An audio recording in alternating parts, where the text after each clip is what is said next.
Dok, marami pong nagka-COVID recently at marami rin po akong kilala ngayon na positibo sa COVID. Ang sabi nila, the vaccine really helped them dahil yung kanilang symptoms ay more manageable. Yun nga lang, yung after COVID symptoms nila, like for example, migraine, sobrang lala ng migraine nila. Kahit nag-graduate na sila sa COVID, iniinda pa rin nila yun. Is this normal talaga na meron tayong mga post-COVID symptoms?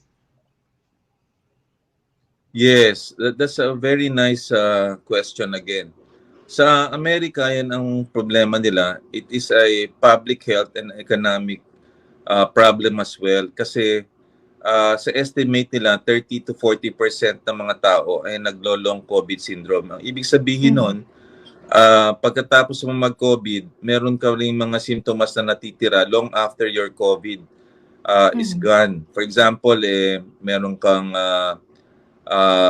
ubo ng ubo, hinihingal, meron kang brain fog, may anxiety, may depression, may headache ka, may iba nagkakaroon ng pagtatae.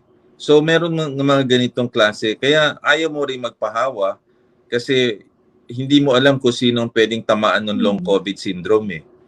Kaya tama yung tanong mo kasi pwede mag-develop yan. Marami akong pasyente na 60%, wala naman after na gumaling sila ng 5 days, okay na. Pero may 30% do hindi natin alam ang global figures, pero yan din ang estimate na ng mga 30% na nagko-COVID. Merong retention of the symptoms na nawawala after 3 months to 6 months. Ang iba even longer. Kaya ayaw mo pa rin magkasakit kasi yung kalidad ng buhay nyo, yung quality of life, at saka yung productivity in the workplace, maapektuhan din yan in the long run.